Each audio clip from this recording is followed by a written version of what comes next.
Hello, hello, hello. So I'm doing another reaction video, and this time it's to Mr. Eckhart Tolle, one of my favorite teachers. His book, A New Earth, was my first spiritual book. I just love the guy.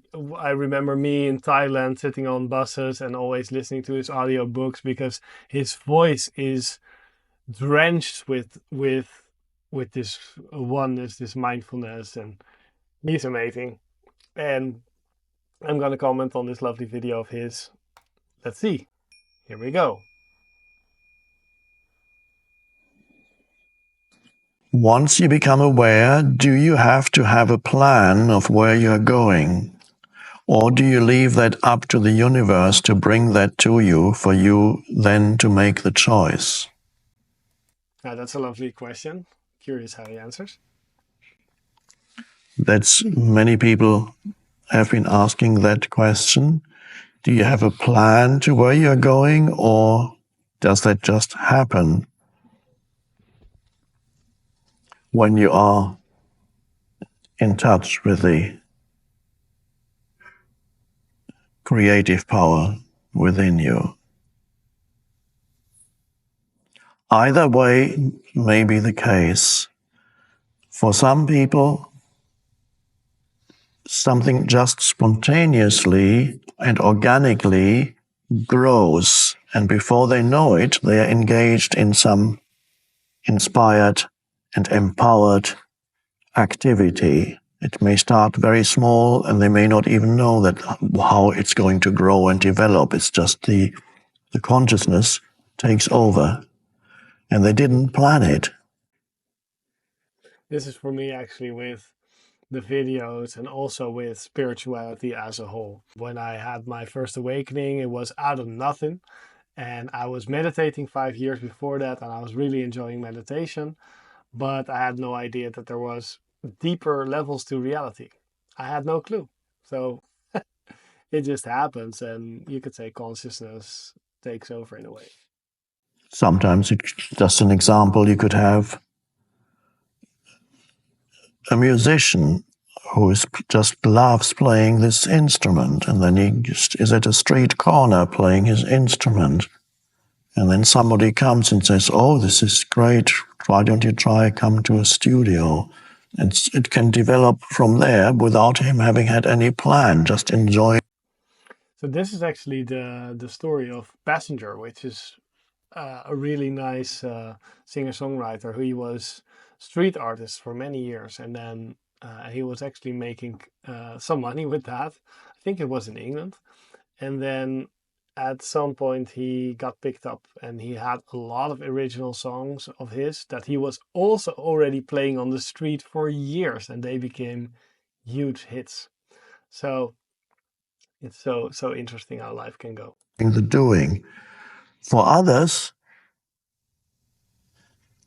something may come to them suddenly, an image of something that wants to be, I put it that way, I say that wants to be created. It's not so much I want to create this. When something comes to you from a deeper level, it feels more like that this wants to be created. So it comes, an image or a thought even comes to you, and then you suddenly know what it is that wants to be created through you. And then one could say that you have a plan. But the plan is very different from the plans that the ego had when you were still trapped in ego structures, because whatever plan the ego has is very limited by its needs. The ego really seeks itself. Through its plans, it seeks an enhancement of itself. So yeah, this is very interesting because I think another example for me with the coaching, I saw clearly at some point that I was meant to coach people one-on-one as I do, but also in groups or with events.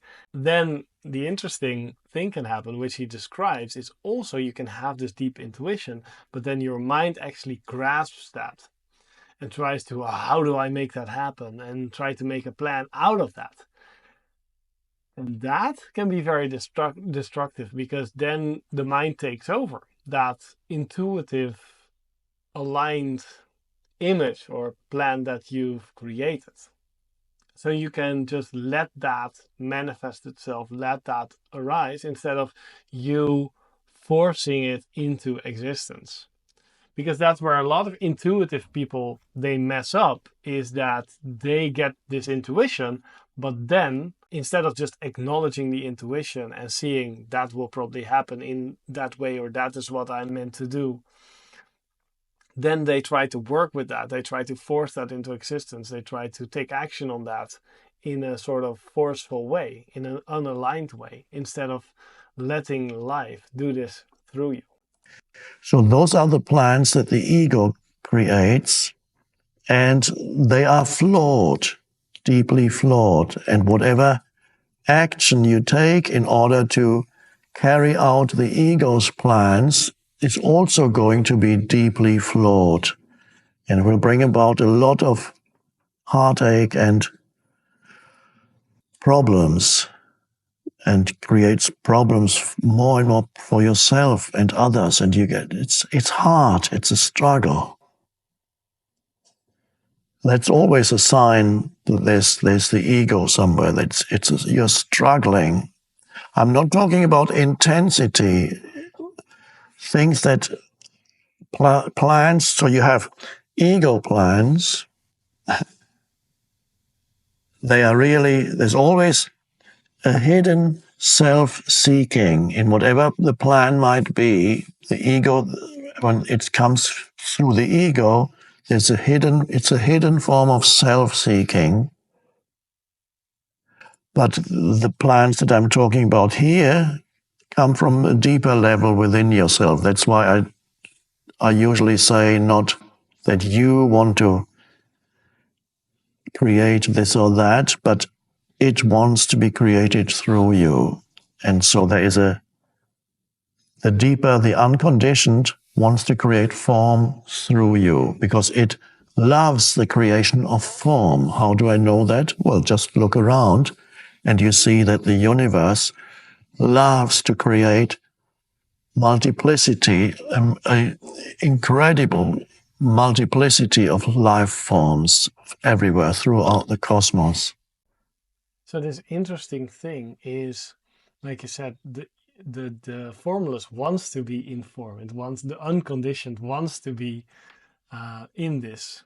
So when you awaken, in a way, what dies or what starts to die is your idea of how life should be, right? It's kind of like that's almost your limiting beliefs, because all those beliefs are limited in a way. But what starts to be born in you is this sort of incredible big movement of consciousness, which is not really like, it's not this like huge outburst of energy, but it's just this slow and steady energy stream that you feel towards things that match everything inside you, that you feel is just right for you. So consciousness wants to express itself purely through you.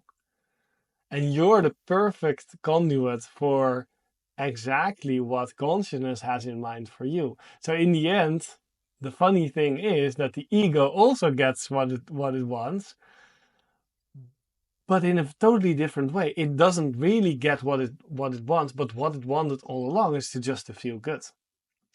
And by the ego letting go of itself, you could say, or seeing its own flaws, it sees that it will not make you happy. What I like as well is that when you see people struggling with money and they say, well, I need to do it like this because otherwise it wouldn't work. And then you can say sometimes, but is it working right now? And oftentimes it's not working how they're currently doing it actually, but they're holding on to it because it's the ego's way of trying to fix it. But that way is actually not working. So why not let go and go with the universe way of abundance? I just love this video. Just planet Earth alone, just look at the billions of life forms. So obviously the universe enjoys the creation of form, and it has some purpose that we cannot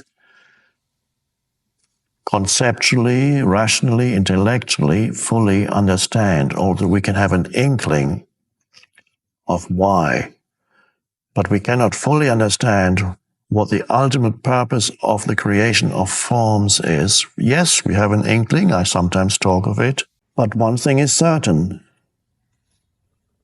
the universe enjoys that. Consciousness enjoys the play of form. And it can happen through you. And it's deeply enjoyable. So something may come to you, then that's something that, and then you can say, oh, I have a plan, and it'll be inspired.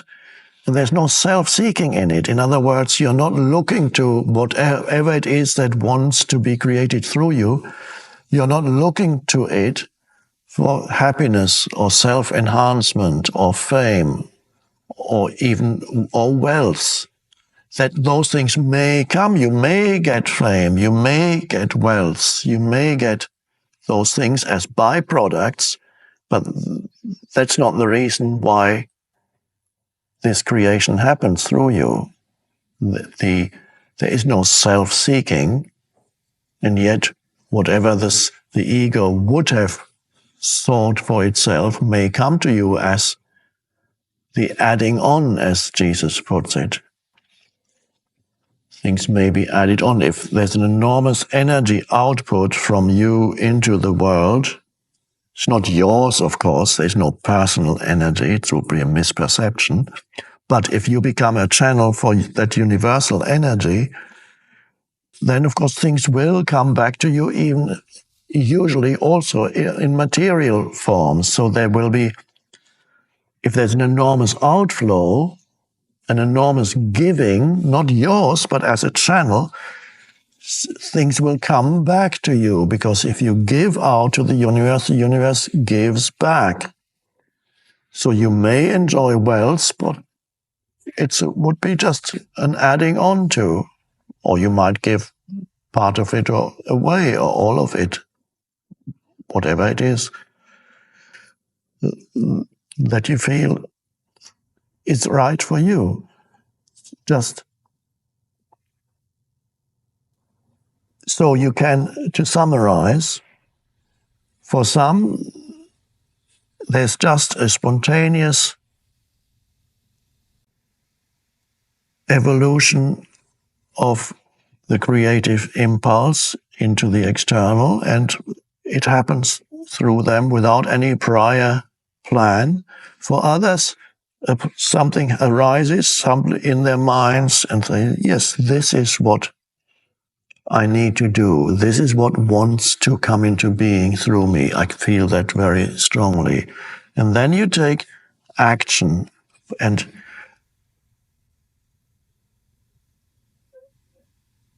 important is not be aware of the energy field behind the action that you take, so that you don't lose the presence, because the ego, even there, can still take over.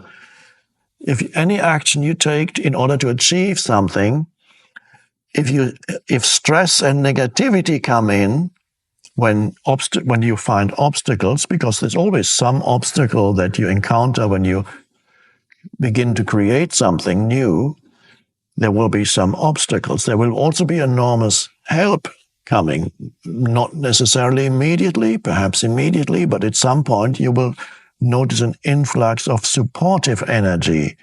But you may also encounter obstacles in the form of people who don't want you to create something new. People who are so stuck in their mind patterns, they resist anything new. So that's a very common thing. Or obstacle in some other form. So if you encounter... So, next to the obstacles is that you don't start with the end in mind, right? In business, they often say, well, I have a certain end in mind, or how are you going to scale this, or what's the end in mind, right? One of my spiritual teachers told me, start with the beginning, right? Because you want to, if you have a certain spark, for someone, for example, in love, then you don't want to think, but how are they going to be in 10 years marriage, right? Or that doesn't make sense. At the beginning, that doesn't make sense at all. You're just getting to know each other. And so you start with the beginning, and it's just the same as with these ideas that might arise from consciousness, is let them slowly come into form. And start with the spark. Where's the spark? Where do you feel energy? How can I already do this in this small setting or in this little way? Not in a big way, but in a small way. Obstacle, and there's negativity or attack, you're attacking, then you're quickly losing power. The ego is attempting to take over.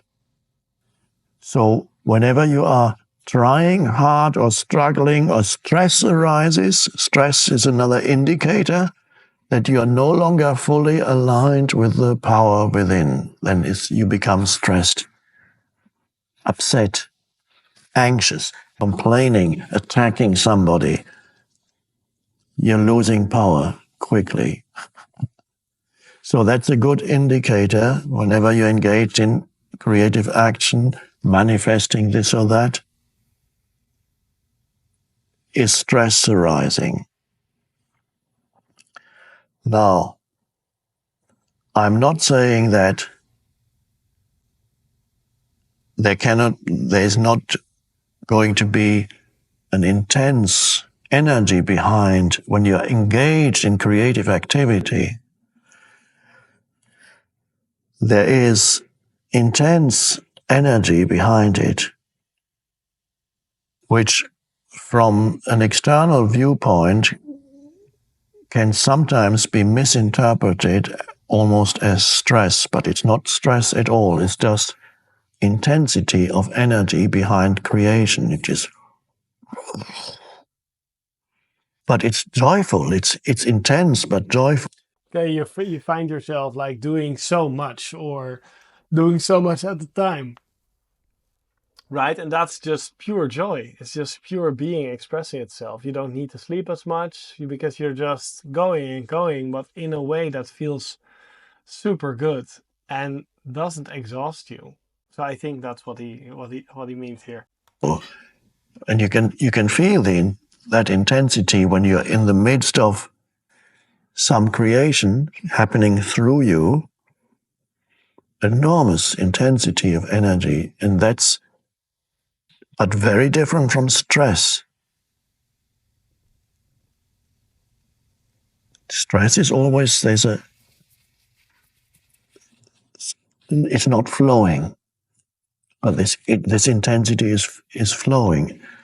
Yeah, that's resistance, right? He's talking about resistance in the stress, because it's actually saying that you're thinking about something in a way that's not aligned with this energy, with this source.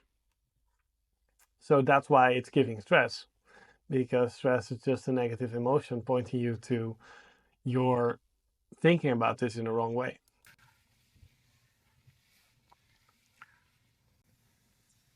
And it deals with the intensity deals with obstacles in a very different way from the ego. The intensity can sweep away obstacles, or it can transform obstacles into something helpful. Even humans, it doesn't attack. Another thing to be, yes, you find obstacles when you create something, but as I just mentioned, also you encounter the phenomenon of being supported if your creation is aligned with what the universe wants, then it becomes enormously empowered. It's like riding on a huge wave. Somebody wrote a poem or something about it. Was it Shakespeare? It starts with, "There is a tide in the affairs of men." And I can't remember the rest. But so if you catch that tide, which is the tide of something wanting to be created through you, and that movement, and then you're riding on this enormous wave, And at some point, the creation then happens, and so then that wave comes to an end. And then there may be a time period when there's more of a withdrawal before new creation happens.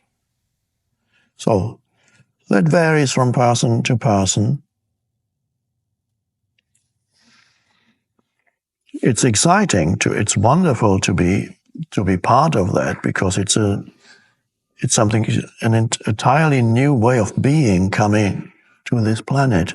Yeah, it's so cool how from this deeper place, everything can just arise and do everything. Because at the beginning, and this is something I hear from my clients sometimes as well, it's like, but how do I surrender with the family, or when I need to do all these chores, or in my work or something like that? Well, it's so natural because consciousness naturally just takes over. And if you're curious how that can work for you, then feel free to schedule a free coaching call and I can point you to ways that might be helpful for you. Thank you so much for watching this. And it was a pleasure to be able to comment on this video. If you want to see some more videos that I've reacted to, then check out this link here. Much love to you. Thank you so much for watching, and I wish you the best time ever. Good luck with your awakening and letting go of your thoughts and beliefs that are no longer relevant for you if they don't feel right, and accept and open to your feelings and to the energy of consciousness that always wants to move you if you allow yourself to rest and be carried. Much love.